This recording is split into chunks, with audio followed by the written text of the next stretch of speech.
नमस्कार विद्यार्थी मित्रांनो, मी डॉक्टर तम्मलवार एन आपल्याला फंडामेंटल ऑफ फायनान्शियल अकाउंट या विषयासाठी आहे. तर आपण final account of sole traders हा चॅप्टर बघतोय. या चॅप्टरमधला शेवटचा आणि 7वा प्रॉब्लेम आपण बघतोय. तो आहे वसंत कंपनी लिमिटेडचा. मग वसंत कंपनी लिमिटेडचा या ठिकाणी प्रॉब्लेम आहे. तो प्रॉब्लेम आपल्याला 3 कॉलमचा ट्रायल बॅलन्स दिलेला आहे. पर्टिक्युलर डेबिट अमाऊंट आणि क्रेडिट अमाऊंट आणि ॲडजस्टमेंट आहे त्याच्यामध्ये.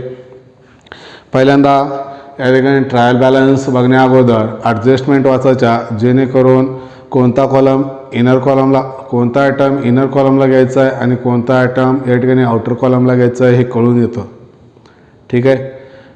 ॲडजस्टमेंट असेल त्याच्यावर वाटलं तर टिक करा एक्झाममध्ये आणि त्यानंतर मग सोडवायला चालू करायचं आहे. पहिल्यांदा क्लोजिंग स्टॉक आहे ₹17,600. आउटस्टँडिंग ऑडिट फीस आहे 2,400. त्यानंतर क्रिएट RDD ॲट 5% ऑन डेटर्सवर RDD क्रिएट करायचं आहे. त्यानंतर depreciation on freehold property at 10% and motor at 20%. And then prepare a final account of Vasant for the year ended 31 December 2006. या पद्धतीने या ठिकाणी तुम्हाला प्रॉब्लेम दिलेला आहे. आता तो तुमचा प्रॉब्लेम या ठिकाणी स्क्रीनवर दिसतोय. तुम्हाला ट्रायल बॅलन्स आणि ॲडजस्टमेंट दिसते. अगोदर ट्रायल बॅलन्स आणि ॲडजस्टमेंट घेऊन हा व्हिडिओ पूर्ण झाल्याच्यानंतर एकदा सोडवायचा प्रयत्न करा. काही अडचणी असतील तर त्या अडचणी तुम्ही या ठिकाणी तुम्हाला आन्सर पण या ठिकाणी तुम्हाला स्क्रीनवर पाठवत आहे. मग ते आन्सर या ठिकाणी फॉलोअप करायचं.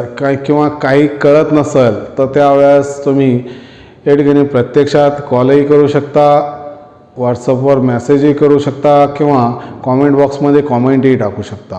ठीक आहे. चला तर आपण पहिल्यांदा ट्रेडिंग अकाउंट काढायचं आहे. Trading and profit and loss account for the year ended 31 December 2006. ठीक आहे. त्यानंतर balance sheet as on date of 31 December 2006 हे सोडवतोय. आता सोडवत असताना आपण ट्रायल बॅलन्समधले आपण जे काही ॲटम्स आहेत ते ॲटम्स या ठिकाणी पोस्टिंग करायचं आहे. पहिल्यांदा आपल्याला दिलं आहे ड्रॉईंग. मग ड्रॉईंग म्हणजे काय? उचल. आता ती कॅपिटलमधून मायनस होते तर त्यावेळेस या ठिकाणी आपण कॅपिटल हे हेडिंग टाकू. कॅपिटल याच्यातून लेस ड्रॉईंग. ठीक आहे. ड्रॉईंग दिले तुम्हाला 3000, हे 3000. त्यानंतर ओपनिंग स्टॉक आहे. ओपनिंग स्टॉक कुठं जातो? Trading account debit side. मग 2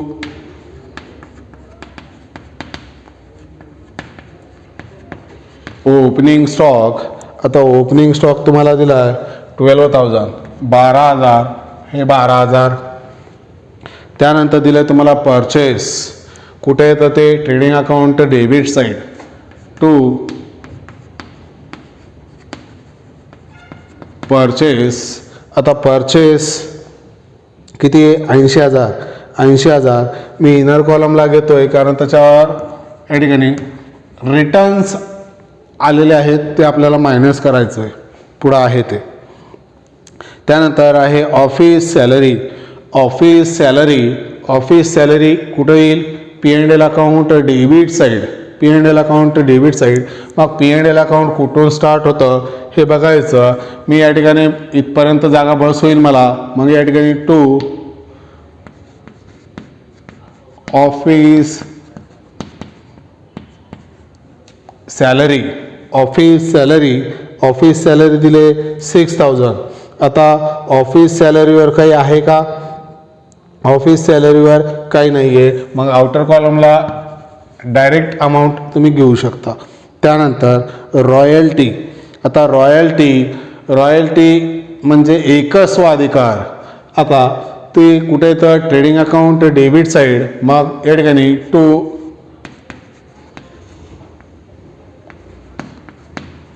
रॉयल्टीज या ठिकाणी किती दिले 2000, हे 2000. त्यानंतर तुम्हाला दिलं आहे ट्रेड एक्सपेन्सेसच्या बाबतीत सांगतोय. ट्रेड एक्सपेन्सेस हे ट्रेडिंग अकाउंटला जातं. पण या ठिकाणी ज्या वेळेस जनरल एक्सपेन्सेस प्रॉब्लेममध्ये अवेलेबल असेल त्यावेळेसच ट्रेड एक्सपेन्सेस ट्रेडिंग अकाउंटला जातं. म्हणजे ॲट ए टाईम दोन्ही अवेलेबल असतील तर ट्रेड एक्सपेन्सेस ट्रेडिंग अकाउंटला जातं.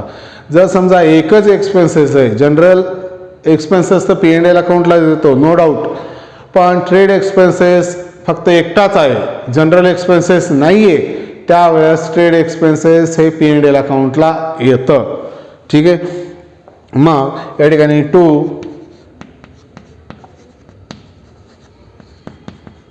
ट्रेड एक्सपेन्सेस या ठिकाणी किती आहे, एक मिनिट हां. ट्रेड एक्सपेन्सेस 1400 रुपये. त्यानंतर तुम्हाला दिले ॲडव्हर्टाइजमेंट किंवा ॲडव्हर्टाईज. आता ॲडव्हर्टाईज या ठिकाणी कुठं जातं P&L अकाउंट डेबिट साईड. मग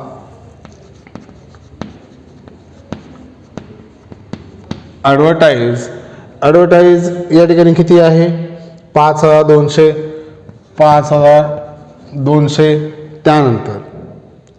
त्यानंतर दिलं आहे वेजेस अँड सॅलरी. मी सांगतोय वेजेस अँड सॅलरी. वेजेस नाव सुरुवातीला आहे म्हणून ट्रेडिंग अकाउंटलाच जातं बरं का. सॅलरी अँड वेजेस असेल तर P&L अकाउंटला येतं. मग wedges and salary to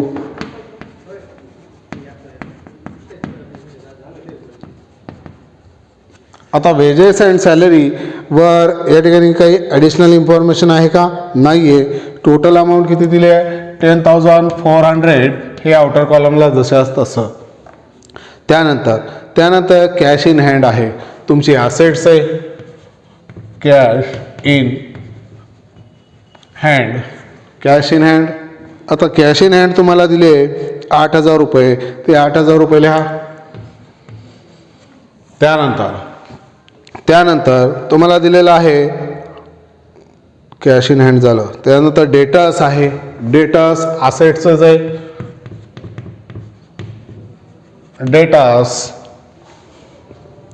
debtors दिलाय 50,000, हे 50,000 इनर कॉलमला घ्यायचे आहेत कारण त्याच्यावर आपल्याला RDD करायची आहे. त्यानंतर तुम्हाला दिलंय बॅड डेप्स कुठे येईल P&L अकाउंट डेबिट साईड. मग टू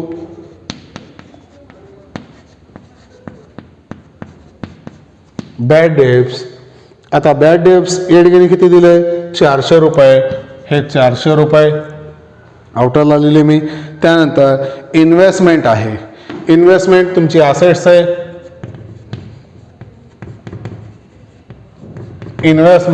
आता इन्व्हेस्टमेंट तुम्हाला टोटल अमाऊंट दिले 16,000, मग 16,000 आउटरला. देन मोटार तुमची असेट्सच आहे. मोटार या ठिकाणी किती दिलं आहे 30,000 आणि मोटारवर या ठिकाणी डिप्रिशिएशन हा करायचं आहे म्हणून मी इनर कॉलमलाच घेतोय. त्यानंतर फर्निचर या ठिकाणी फर्निचरवर देखील आपल्याला डिप्रिशिएशन आकारायचं. फर्निचरवर नाही आहे, फ्री होल्ड प्रॉपर्टीवर आहे.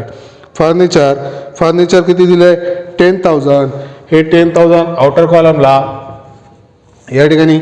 त्यानंतर तुम्हाला दिलं आहे ऑफिस रेंट कुठे जातं P&L अकाउंट या ठिकाणी टू ऑफिस रेंट. आता ऑफिस रेंट या ठिकाणी वर ॲडजस्टमेंट आहे का, नाही आहे. चला 3,400 आउटर कॉलमला. त्यानंतर तुम्हाला दिलं आहे मशनरी या ठिकाणी असेट्स आहे. मशिनरी या ठिकाणी तुमची किती दिले 24,000 रुपये, हे आउटर कॉलमला 24,000. त्यानंतर रिटर्न आउटवर्ड आहे.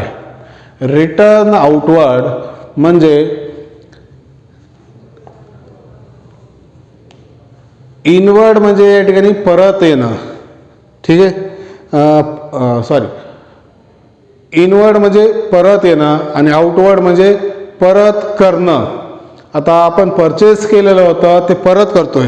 या ठिकाणी रिटर्न आउटवर्ड ते परचेस रिटर्न आहे बरं का. परचेस आपण खरेदी केलं होतं ते परत करतोय. लक्षात येतंय. आपण सेल केला परत आलं तर त्याला रिटर्न इनवर्ड म्हणायचं. आणि परचेस करतोय आपण कुणाकून तर खरेदी करतोय त्यावेळेस त्याला आपण परत करतोय म्हणजे आउटवर्ड होतोय आपल्याकडून, त्यावेळेस ते परचेस रिटर्न आहे. ठीक आहे. मग परचेस रिटर्न या ठिकाणी रिटर्न परचेसमधून मायनस होईल ना 2400, हे 2400 या ठिकाणी आणि तुमचं आउटर कॉलमला 77,600. ठीक आहे, 77,600. त्यानंतर फ्री होल्ड प्रॉपर्टी. मग फ्री होल्ड प्रॉपर्टी तुमची असेट्स आहे.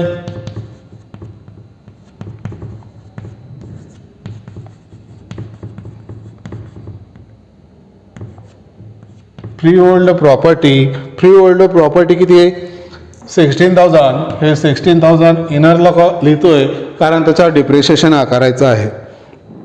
त्यानंतर तुम्हाला दिलं आहे बिल्स रिसिवेबल. तुमची ॲसेट्स आहे BR बिल्स रिसिवेबल या ठिकाणी 4,000. हे 4,000 या ठिकाणी मी आउटरला लिहून टाकतोय. त्यानंतर तुम्हाला दिलं आहे डिस्काउंट. आता हे डिस्काउंट 1,600 रुपये आहे म्हणजे हा डिस्काउंट तुम्ही दिलेला आहे. हा डिस्काउंट तुम्ही दिला आहे. मग या ठिकाणी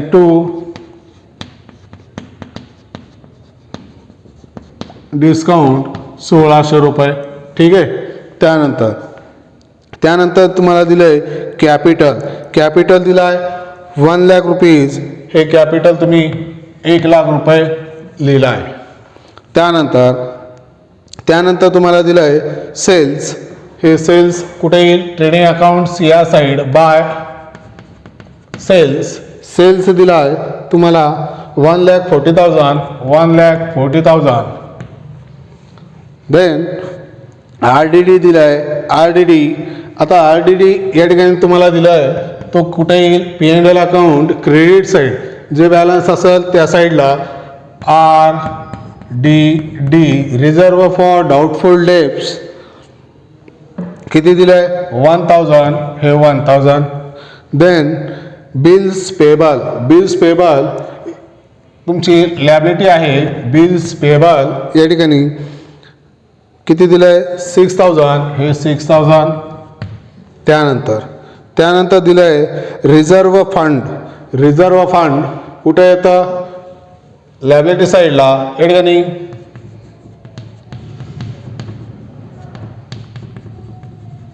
रिझर्व फंड या ठिकाणी किती आहे 4,000 रुपये. हे 4,000 रुपये तुम्ही लिहून टाकता. त्यानंतर दिले क्रेडिटार्स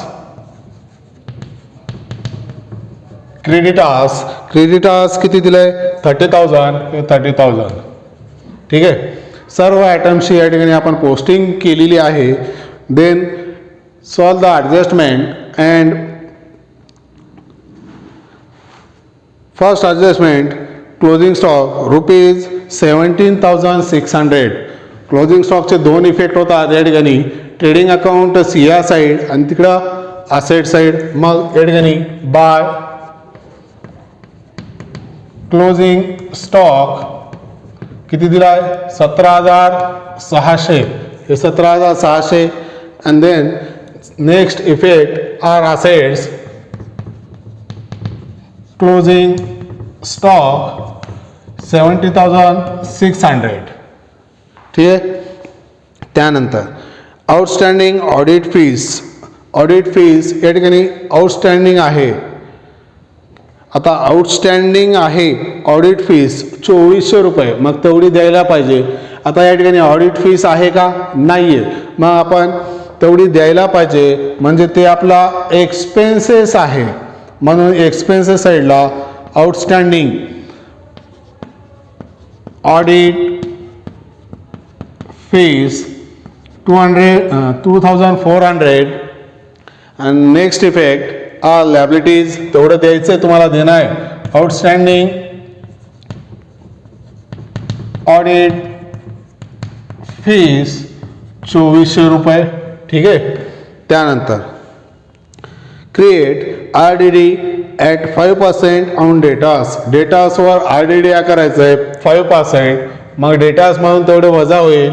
या ठिकाणी RDD 5%, 50,000च्या 5% किती येतं? 2500. हे लेस करा, बाहेर आउटरला राहील 47,500. आणि त्याचा सेकंड इफेक्ट कुठं होईल? तर या ठिकाणी P&L account debit side to RDD 2500. ठीक आहे. त्यानंतर depreciation on freehold property at 10% आहे. फ्री होल्ड प्रॉपर्टीवर डिप्रिशिएशन हा करायचं आहे 10%. DEP 10%. 16,000च्या 10% 1,600 हे निघतं. मग 14,400 हे आउटर कॉलमला जाईल. आणि त्याचा सेकंड इफेक्ट कुठं? P&L account debit side to DEP on freehold properties किती? 1,600 रुपये. ठीक आहे. त्यानंतर पुढं कंटिन्यू दिलं आहे मोटार ॲट 20%. मोटारवर डिप्रिशिएशन करायचं आहे किती? 20%. मग 30,000च्या 20% किती येतं? तर 6,000.